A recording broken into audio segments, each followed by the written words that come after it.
Okay, hello. Good morning. Let's see. What are we going to do today? First of all, I got feedback on this thing we did. Let's see. Where was that? Was it inside a thingy here? Yes. So it's about transitioning to a state that you're already in. By the way, sorry, I'm a tiny bit hungover today because I was recording a podcast yesterday, and we had a lot of fun. But yeah, I don't think it's going to affect the session too much. But yes, I got feedback on like if we are already in the valid transition, what should happen if you transition into it again? And what we kind of decided on is that you kind of have to check it to avoid the warning. But of course, like I don't have intuition for this stuff yet because it's still like new. But of course, we could go in here and we could say that if we are in a valid state, we allow you to move into the valid state. We can do that, and that makes a ton of sense. So if we're in a valid state, allow moving into the valid state, or transition into the valid state. So let's do that, because that means that if we have a description, we still do this, and if not, we do this. And I still give a warning now if you try to transition into the same state and you haven't allowed it. I give a warning about that.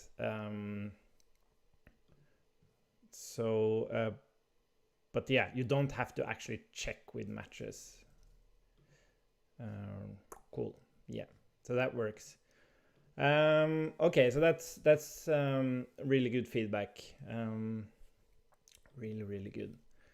Now, the second thing I wanted to mention is that on Friday, we're actually doing a stream, like Evis, one of the founders of Codesandbox, and me. We're trying to do some more stuff with this stream. So we're going to look into, I believe, Recoil.js, which is this new React-ish state management thing. And we're just going to like exercise. We're going to look at it because there's kind of like an issue there where you define all these different things outside of your React components, and by default you import them directly into the React components, and that's never a good thing. You want to provide it so that when you do testing, you're able to like provide mocks or like put the application in different states. So you don't mock the import, you just provide a mock kind of. And then the question is like, how do you structure that? And we're going to try to build it like a state tree and stuff. It's just for fun. It's not like we're going to build a library. It's just to explore and have some fun. Yes. So what I thought we could do first of all is that when we add an item, we're going to move back to the home page. And then we're actually going to hook this up to GitHub, because I've been working on this upgraded kind of like Codesandbox has always had like a GitHub feature, but it has been really difficult to work with. And we are going to implement proper Git support in Codesandbox, but there are like that ties into a much bigger change related to architecture and stuff like that. So we wanted to kind of make it a little bit better, at least. Though we're actually using the GitHub API. So doing things like change detection and keeping you in sync, like it's pretty cool, the features that we have. Like you just click a button and you're in sync, and you can do conflict resolution and stuff like that, but it's insanely complicated. So of course, we got reports on some bugs. So I'm hoping that some of these bugs will appear when we connect our code to a repo. And then actually you can start contributing as well. So that's going to be interesting. Cool, but let's first transition back to the home page when we are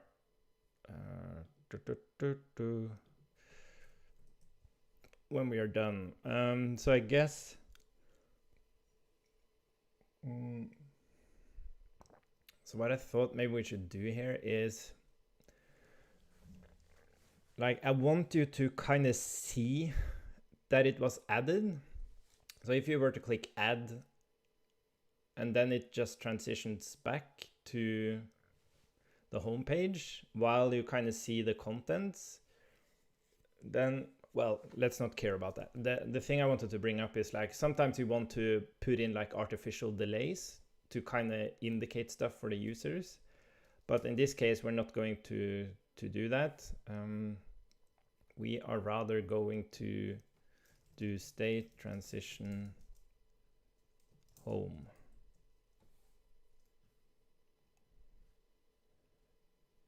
Yes. So we are going back to the home page. I think that's it, basically. Let's see what happens. Some new thing. Yeah, so the idea is, like, if I go back now and then in again, it should keep the state, which is a good thing. And then, okay, maybe we should just add something. Add it, and we're back on the home page. We talked about having this. Maybe we can add that as well. Like this little, what's it called? npm react toast.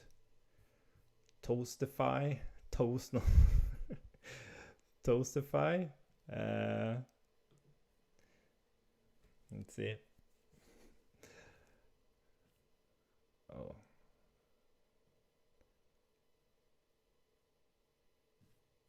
Yeah, I don't know why I don't like those. I can probably like style them however I want, but oh no. So like this, I don't understand. Why do they have like a CSS file there? Why don't you pass in class names or your own components? That's super weird. Yeah, so this, yeah, okay, so my opinion on this API is that this is about functionality. It's about the toasts. It's not about how they look. So that shouldn't be part of the API at all, especially with React that gives us this possibility to very easily compose stuff in. So I would rather, like, the way I think about this API is that you have a toast component, and then the children of that toast component is the content. And maybe you would have like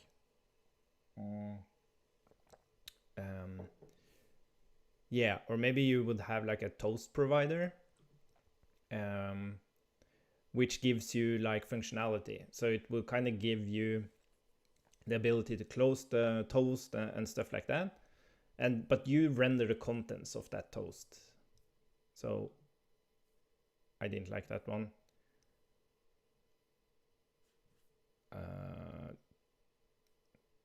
Yeah, so this is, yeah, and this is taken, maybe the other one was pretty old, because this one's with hooks. And this makes more sense, only that it's driven by component state, which I don't like. I want it to be global, so that I can control, like, this is a good example. So in our situation, we have like a add backlog item page or a component. So if we were to add the toast there, and we were to move away from that page, so we show it and then we transition back to the home page, it will probably disappear. So we would have to put this toast thing at like the very top of our application, but then we have to pass down the ability to add a toast. So we might have to pass that as a prop, like 5 levels down or something.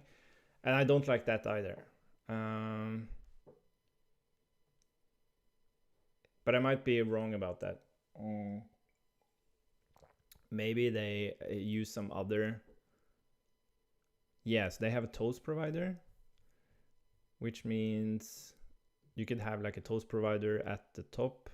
No, fuck it. Let's just implement this ourselves. So let's see. This is our base state. And let's call it notifications. Notifications.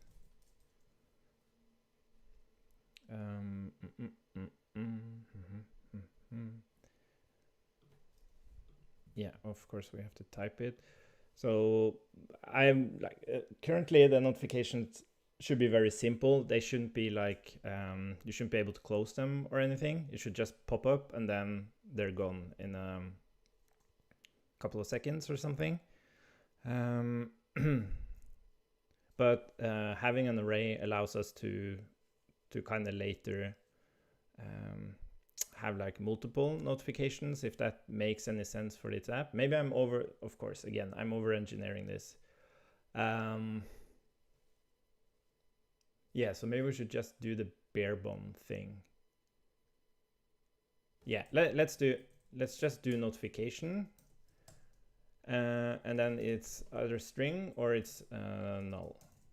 So either we have it there or we don't have it. And then it starts out as, because I can't imagine that we kind of want to show multiple things. We just want it to pop up and then get removed again. So the way this will work is we just have an action, show notification.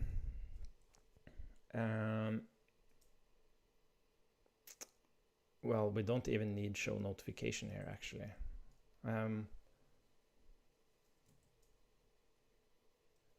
Well, we kind of do. The question is, do we want to call show notification? I want to call show notification from an action. So the component doesn't care about this notification popping up. That's the responsibility of the logic to show that notification. So I'm going to create like an action called show notification here. And then we are going to point to state and text. And it's an async thing. So we are going to basically just state.notification equals text, which makes it appear. And then we're just going to await a new promise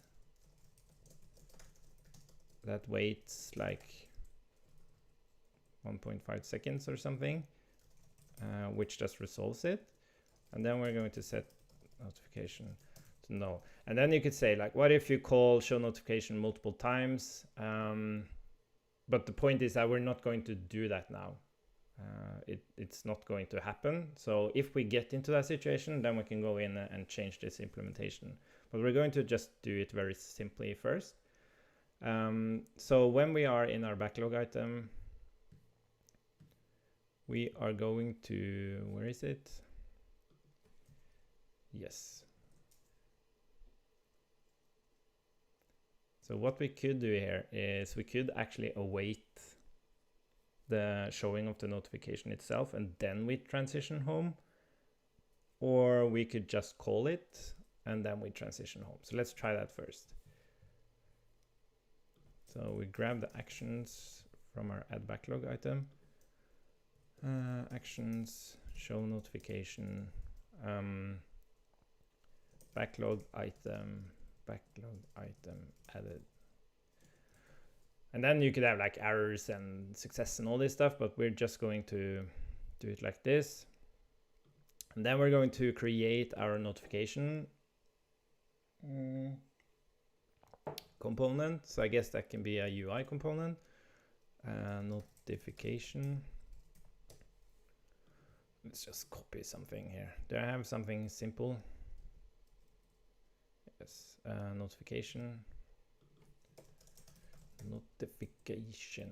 And it's going to pop up at the bottom, and I'm not going to like transition it or anything like that because that's tricky to do. Because you have this thing where I'm no expert in CSS, but you have this thing where you kind of want it to start, or maybe I can do this with an animation. Anyways, that's something for later. Let's just make it work. So we want this to start a position. I guess we can just use fixed.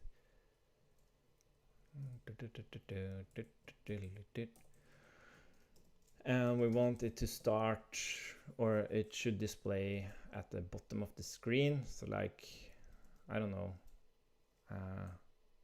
1 rem or something. And it needs to be centered. That's the tricky thing about these things.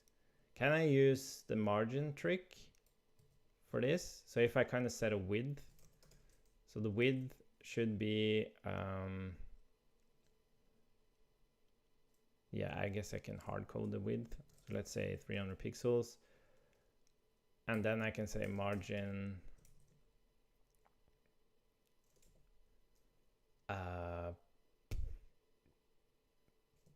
0 auto, something like that. And then I think it should be centered. I'm not sure. Let's try that. And let's give it like a border of some kind. 1 pixel, solid black. And I guess it needs a background color as well.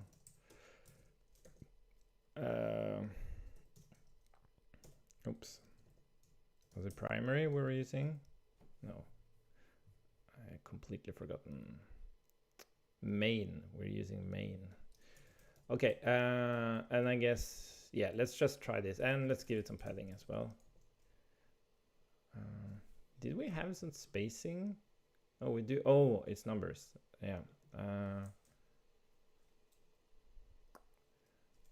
So 1 or something. I don't know. Okay, let's try this. So in our app, we want to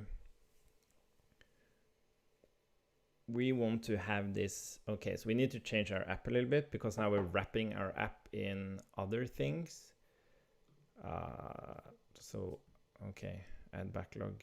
Okay, so we're choosing a screen container there. Okay, so what we'll do is we'll say page, well, let page.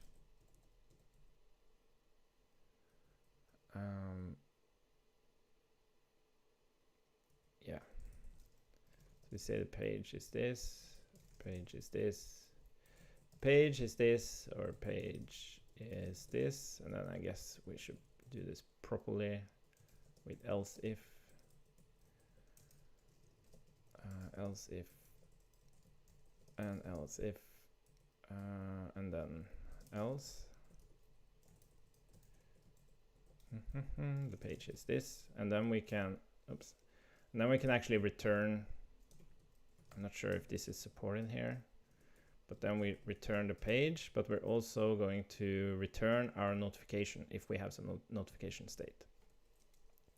So maybe page first, and then we can say state notification.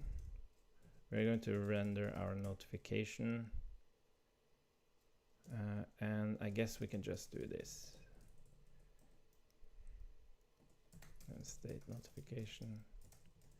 Or we don't render anything. Can I do this? No, I can't. From UI components notification. And let's see. We don't add the children, I believe, to this notification. Oh, of course, it's a style component, so it just works. Okay, let's see what happens here. So I bloop, add. Okay, it worked, but it wasn't centered. So what? Oh, I'm going to show you something cool now. I just have to fire up the dev tools. Let's see, iterm. mpx overmind dev tools next. So we want to style our notification, but that notification is not being displayed at the moment,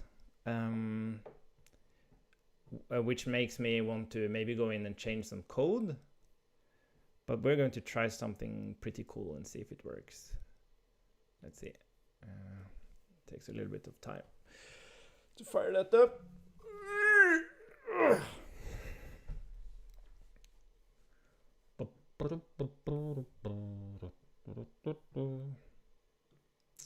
Okay, let's refresh the app. Let's see what happens here. There we have the app. So what I should be able to do now, I should be able to go in here and I should be able to click this and say, hey, what up? And that didn't work. Oh, why didn't it update here? That's interesting. I'm going to check that. Anyways, it ran the state update here. And then, like, if I were to change the width here now, yeah, this is cool. This is what we want. This is the kind of developer experience we want. So we're not messing around with code. We're kind of using the tools to kind of force our application into a certain state. So how the hell do I center this thing?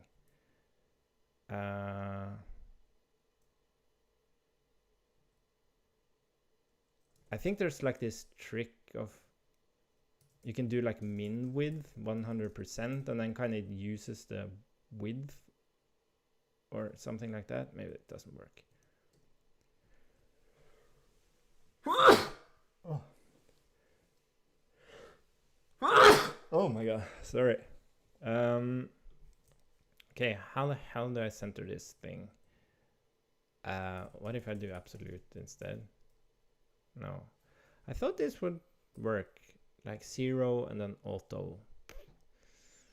Does it need to be like in an other container or something? I was so...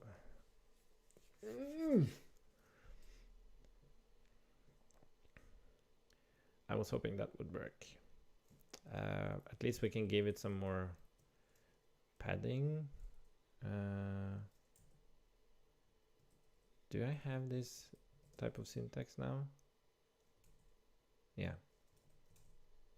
That's nice. 2, 4. Yeah, that's nice. Cool. Let's see.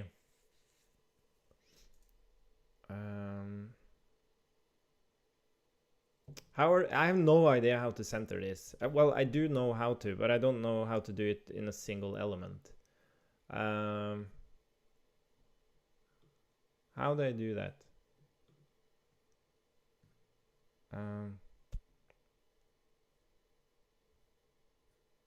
Just center. Go to the center. You know what? I'm not even going to dive into this because I really want to set up this repo first and see if it works. That was kind of the point of the session. Yeah, this is a nice one. Okay, so I'm going to set up the repo now, and then maybe someone can go in and actually fix the to center that notification thing.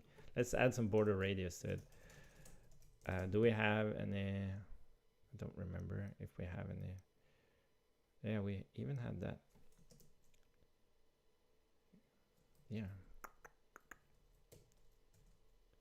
Okay, cool. So we're kind of happy about this now. So we want to create a repo out of this so that we can get some contributions. So basically what we should be able to do here is to just make a repo out of it. So let's call it Codesandbox week planner. And now it should go to GitHub on my account. It should create the repo. It should move all the files over there. And cool. And now we have like a sandbox that's able to link to the GitHub repository. So I guess we can do that. Or we can go to my, let's see, repositories. Oh, tons of different stuff here. Where is Codesandbox week planner? Is it here?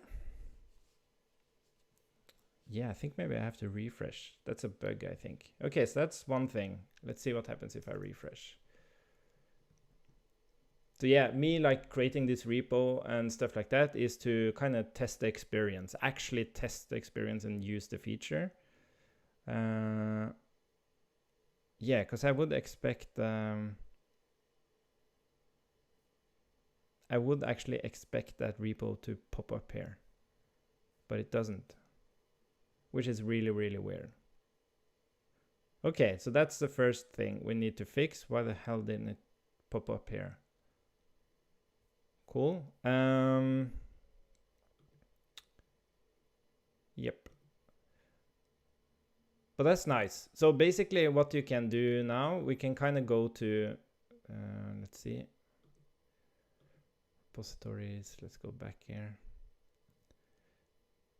So there's like a source sandbox now. That's why I wanted to go to the dashboard, to jump to the source sandbox, because I can't really jump to the source sandbox here right now.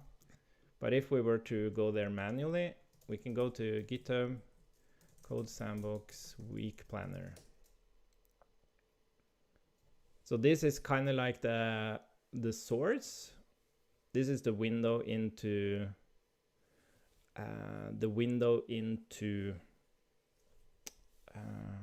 oh, this is interesting, because we can't really work on this app in Codesandbox, because you have to be able to authenticate, we have to explicitly, I need to check that, because we have to give the domain access, but I don't know if we can do like star.csp.app. Let's check that, see if we can do that. Or it's going to be just messy. Like, how are you ever going to contribute to that thing? This is interesting. This is very, very interesting. So where was this? Was it in hosting? No, was in project settings? No, it's on authentication. Sign-in method, authorized domains. Yeah. So let's see if. Oh, can I do like csp.app? Interesting. Let's see if this works now. If that works, I'm happy. As you remember, like with iframes, you can't use Firebase authentication with iframes, so we have to pop out. But let's see if we can actually authenticate here.